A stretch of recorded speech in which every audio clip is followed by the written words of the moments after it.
Hello, welcome to Crafts for Kids. I'm Jann. February 14th is Valentine's Day. That's a celebration of love and affection. Have you ever wondered how it all began? How this holiday, what was the beginning of it? Well, I wondered. So I did some research. And hundreds of years ago, an Italian doctor named Valentine became a priest, and he performed secret, illegal marriages in the name of love. He died on February 14th and was sainted. He became a saint. And that date evolved to become a celebration of love. Today we know it as St. Valentine's Day. So what we do here in America is send cards. I think that's the most popular way we celebrate. So that's today's project. It's a pop-up card. If you like pop-ups, then you're on the right page. That's what we're doing. So here's one that I did. The idea is that it's a self-portrait, meaning that you draw a picture of yourself. Now I drew a picture of myself and made it a pop-up. Now this is cardstock. We need something nice and heavy for the outside. And here's the pop-up. That's a drawing and colored it of myself to wish you a very happy Valentine's Day. Now the idea is that you draw a portrait of yourself, and I'll show you how to do it. So here's what you need to make your own pop-up Valentine card. You need cardstock for the base. That cardstock is nice and stiff, and that is really good for pop-up. You need some sort of weight. And notice it's folded, just like a card. Now it can be the size and the color you like. Now to learn how to do a self-portrait, we need scrap paper, because we're gonna practice. We need a few hearts, different sizes. We need something to color it with, markers, crayons, pencils, whatever you like. We need a pencil to draw with. I like it because you can erase it. You can make corrections. You need a glue stick, always handy. A little tiny bit of scrap paper. We're going to use it to help glue something. And of course, a pair of scissors to cut it out. Now to begin, let's start with the base. It's called a card base. In the business, it's called base card. Why, I don't know. So mine is 5 inches across and 7 inches high, but you can make yours a different size. I suggest not making it too big, because the smaller it is, the stronger it is. Okay, we need the scrap piece of paper. I'm going to turn this inside out. I always keep scrap paper because I use it for many different things. Now we need a fold, because pop-ups work with folds that open. That gives you the idea of a pop-up. So we're going to measure how much space we have to make this self-portrait. We want it to fit inside this card. So I'm going to mark about 1/2 inch from the top and about 1/2 inch from the bottom. You don't have to measure it, just eyeball it. And that gives us the space to draw our pop-up. So we're going to open this. And to draw a person, here's a really good way to get started if you haven't done this before. We're going to draw an oval for the head. Now for the torso, we're going to draw a rectangle. And we're just kind of guessing here what it would be. Something like that. And then for legs, we just draw 2 legs down. Mine are going to be nice and simple. And then we need to draw feet. Now if you want to do cartoon feet, cartoonish feet, you can do something like that. And that's kind of fun. That's very whimsical. But if you'd rather not make it so whimsical, you could sort of do something like this. Now we need arms. Now for the pop-out, the arms are going to go out. This is a V. We're going to open up that V a little bit. So the hands are going to hold hearts. So I'm going to draw V's like that, and then make it into an arm by drawing an arm underneath, a line for the arm. And the hands are going to hold hearts, so you don't have to draw fingers or anything. You can just do it roundly. And that gives you an idea of how to get started. Now, to make a self-portrait, you want to add hair. Now, it's supposed to be your hair. Let's say you have very short hair. You can sort of draw it in your hairstyle. It means your ears will show, and that's hair. You'll need eyes. I just did dots for eyes. Now, I wear glasses, so I drew glasses. Maybe you don't wear glasses. Maybe you want to smile. Maybe you want a tip for a nose. Now, we need a neck. A neck comes underneath. And let's say you're wearing a shirt. Well, then we're going to make a little V here. And we're going to draw a little collar. So something like that for a collar. Does your shirt have buttons? The more details you can put on the card, the drawing, that are like you, the more it looks like you. Do you wear jeans? Do you wear a skirt? Do you wear a dress? I did a dress. If you wear a skirt, you can do something like this. Now the sleeves can come here any way you like. Now after you do this, this is just a rough guide.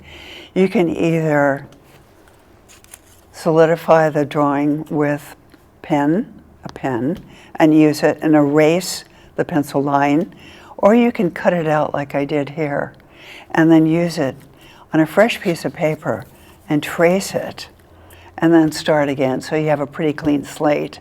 You don't have too much erasing to do. Then you want to color it in with whatever you're using. Markers work well. You can even use paint, but you really have to let it dry before you can put it into the card. So the next step, I'll just put this to the side. You take your card base, and I drew a line here. This is where the fold is, because pop-ups work on folds and creases. So we open it up nice and flat. And then we take your finished self-portrait, that's me, and you line up this crease, this fold, with the center fold of the card. This is how we do it for this particular card. Pop-ups are all different. You can do 1,000 different things, maybe 1,001. So I want to line up the fold with the crease of the card. And then I want to fold the hands, or the arms, fold in the hands, so that this fold is the same, is parallel to the center fold. And parallel means the same distance all the way across. Now this is just a tiny fold, so it's hard to tell, but I've lined it up. And we want to do the same thing with the other one. Now to glue this, and this is unique to this particular card, we want to put a spare piece of scrap paper. Let me just hold this in place. Make sure I've got that lined up. These are new glasses, so I've got to check. So I want to hold it in place. And I want a piece of scrap paper underneath, because I want to glue the arm. Only the arms are glued. And I don't want to glue anything else but the arms. So then I fold this over. Okay, now that's glued. Now I fold this pop-up on the center line and I fold it over. The thing about pop-up cards, which is unique, is you only fold one side at a time, and you don't guess where the other side gets glued, because it usually doesn't quite work. So by folding in half like this, and putting more scrap paper here so you don't glue the whole thing, and folding this over, this is the other arm. We're going to glue this right now, and then we can leave that paper in. Fold the top over. And this means the pop-up will be aligned. Fingers crossed. Okay. Then I'm going to remove this paper. And that's how you do it. Now you can write a message on it. And remember, this is you, not me. And send out to whomever you like. Friends, family, a secret crush. And I'm sure whoever receives it will love it because it's unique. It's you from the heart. You've done it. You've drawn it. You've made it. So happy Valentine's Day with love. Thank you for joining us. Bye-bye.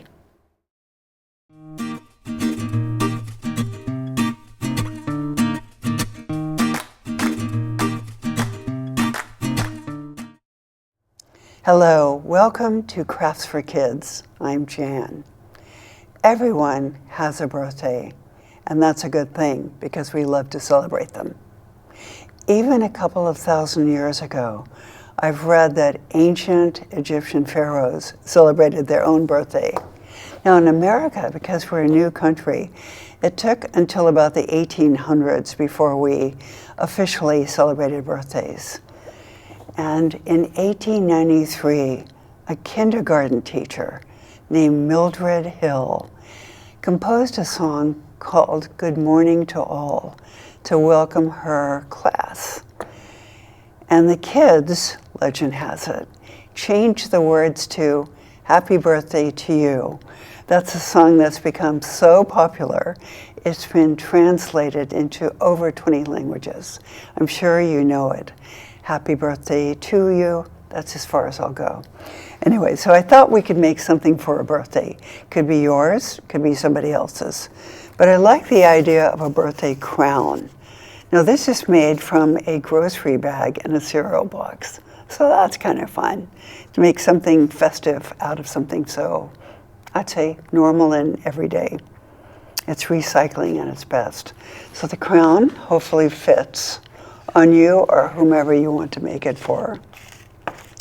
Now what you need to make this is a grocery bag.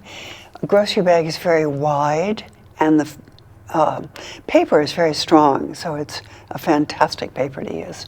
Now for the little cupcakes or a dragon or a car, whatever you want to make, we need a cereal box or cardstock. Now if you use a cereal box, which is what I did for this, you definitely need paint because we're going to use the back side of the cereal box, which is kind of gray. Now if you use cardstock, you can use anything. You can use markers, crayons, colored pencils, anything you like. And for this project, we need glue. A glue stick is not strong enough for this project. We definitely need glue. We need a ruler, and we need something like clothespins to clamp it together because the grocery bag is very strong, the paper is very strong. We need scissors and a pencil, and then we're good to go. So the first step is to decide what kind of design you want here. As I said, it can be something like cars, superhero, a flower, a ballerina, a dragon, whatever you would like it to be. I chose a cupcake because they're so popular, and I frankly love to eat them. Now, a candle represents a year, just like it does on a birthday cake. So this has 5 cupcakes, 5 candles. It's for birthday number 5. So you can use as many as you wish. Now, if you want to do a lot of them, they probably should be pretty small. If you want to do 1, 2, or 3, they can be bigger, any size you like. So the first step is to make the base. Now, as I said, a grocery bag makes a wonderful base because once you open it up, it's really huge. So the first step is to draw a line, I don't know if you can see this, 2 inches high, about 24 inches long, and then cut that out. We're going to glue it together, and this is going to be a little sample here to show you. The first step is to really fold it, because this paper is so strong, it tends to go boing, when you glue it. So really press it, and then open it, and then glue it. So pretend that this is open. I'm going to leave 5 inches, well, 4 or 5 inches, unglued, because that's how we're going to glue the crown together. So glue this, and then press it down, and it's going to take several pressings, and then clamp it together and let it dry. It'll take a few hours. I usually let things dry overnight. That's just a tradition that I have. So we'll set that aside. Now here is 24 inches that have been glued together. At this point, you can paint it any way you like. Just the outside, you don't have to paint the inside. Remember, we have about 4 inches left at the end that are unglued, but you still want to paint the whole thing. Now we're going to leave 1 or 2 inches at the end that's not painted, and the reason is it will help us glue this together. So take a guess where you think the side is going to be and clamp it together before you glue it, just to sort of test the size. And then adjust it by either pushing this in more or pulling it out a little bit to make it a little bit larger. And once you have the size, make a little mark so you know how to glue it, because we're still going to glue everything on flat. Now once you have your design, you want to do a little sample drawing. And it took me several times to make a cupcake. And here's how I did it. I drew a circle, and then I drew a rectangle underneath. And then I drew a straight line, and then lines on either side, and brought it down inside the top of the cupcake. And I had to do it several times to get it the way I like. And then I adjusted it a little bit to make it really look like a cupcake, and then added a teardrop shape for the flame. And then cut that out. Once you have one you like, whatever it is, as I said, it can be anything else. This is kind of fun, different colored cars. And then use that as a template to draw on whatever base you're using. This is the cereal box on the wrong side. Now I do it in pen. If you draw it in pen, it has to be a permanent marker. But the best thing is to really draw it in pencil, because then it really doesn't show up so much. I do it in pen just so you can see it. And then once you have the number you want traced with this, and you have it colored, here's 1. This is for a 1-year-old. Then you glue it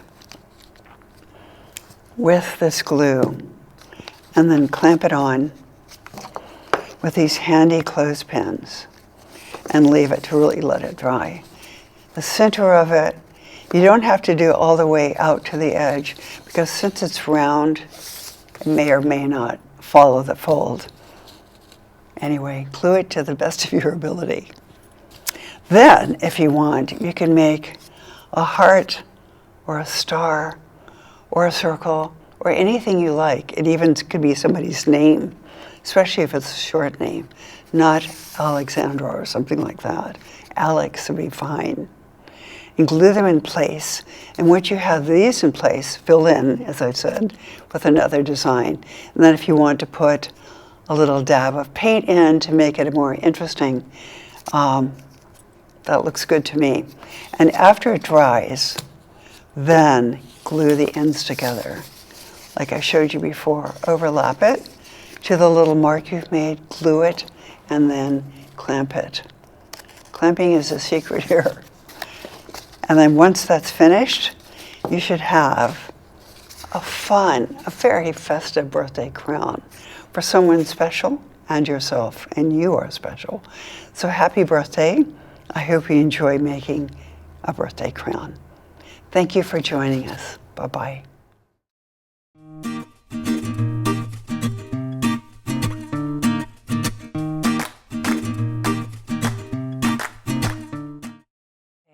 Hello and welcome to Crafts for Kids. I'm Jann. Holidays are so much fun. And March 17th is St. Patrick's Day, when we celebrate the patron saint of Ireland, St. Patrick. Turns out he was a real man.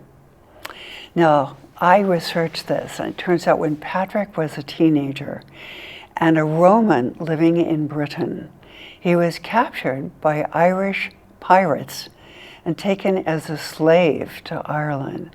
This really shocks me. Later, he escaped and returned home. And then he grew up to be a priest, and surprisingly, he returned to Ireland to do many good deeds. He was an extremely good man. He promoted charity. He helped the needy, the poor. He promoted education. He helped end slavery, or at least tried. And he also helped spread Christianity because Ireland was a pagan nation at that time. Now, he died on March 17th and became a saint. And then that day was known as St. Patrick's Day, which we celebrate all over the world, believe it or not, but especially in Ireland and the US. Now, the shamrock, which has 3 leaves, is the icon of Ireland and St. Patrick's Day. Now, its cousin, the 4-leaf clover, is considered lucky because it's so hard to find one. I've read about 1 in 5,000 clovers is 4-leaf clover. So you're lucky if you can find it because it's so rare.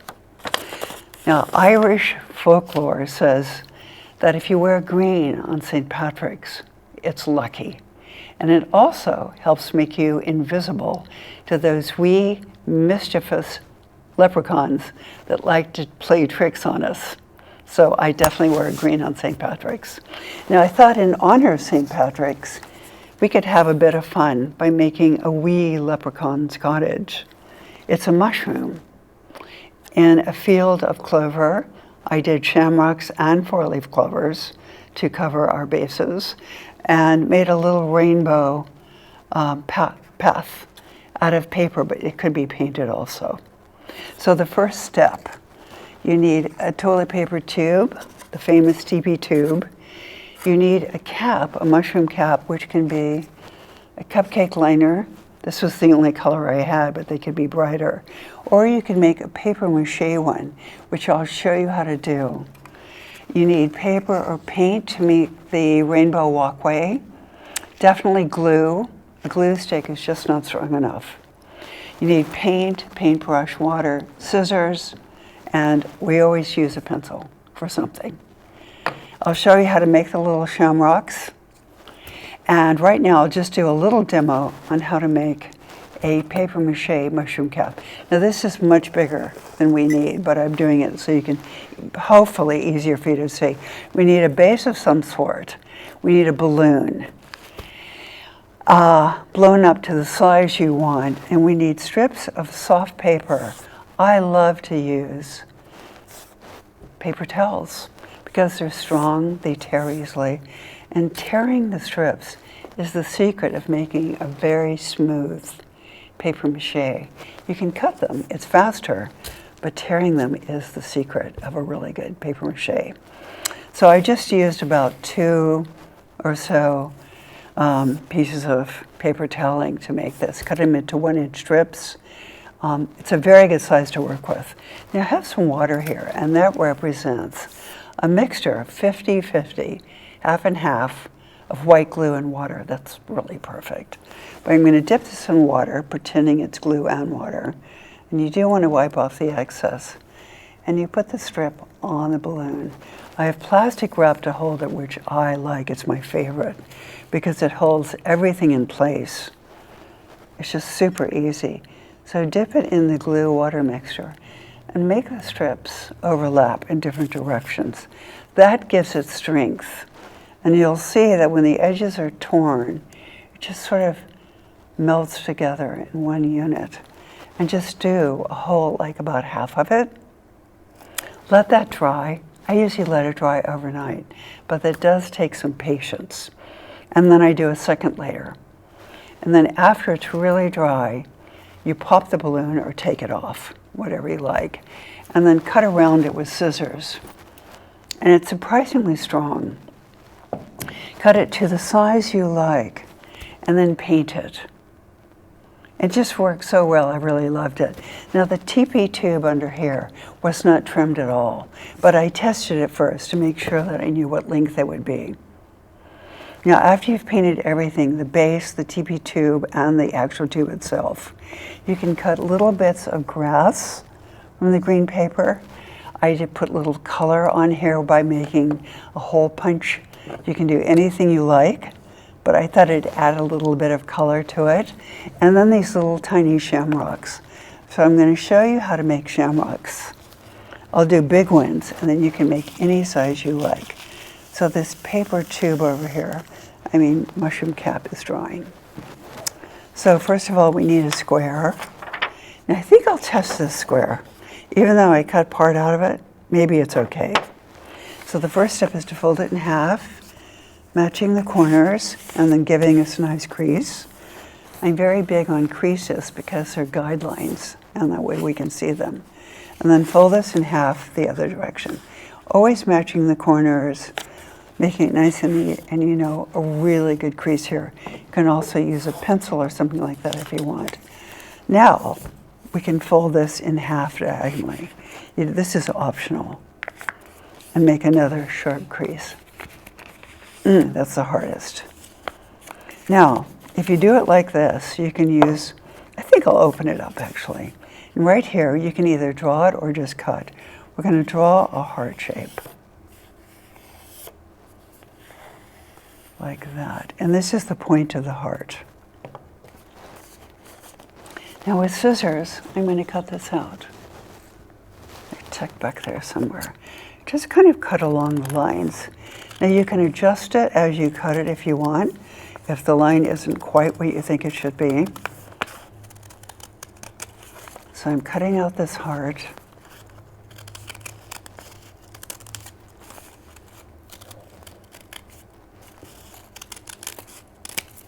So I have this heart. And when I open it, there's two hearts. Shamrocks look like they're made of hearts. So this is, right now, a 4-leaf clover. So I made some of these to scatter on the base and I glued them down. But for a shamrock, all I did was cut out one of the little leaves. Like that. So that made a shamrock. Now I made a much smaller square. I made about a 2-inch square to make these little guys. So make them any size you want. And also to add a little bit of visual interest, I used the tip of a paintbrush and just dipped it in paint and then dotted it around because I thought it made it just a little bit more interesting.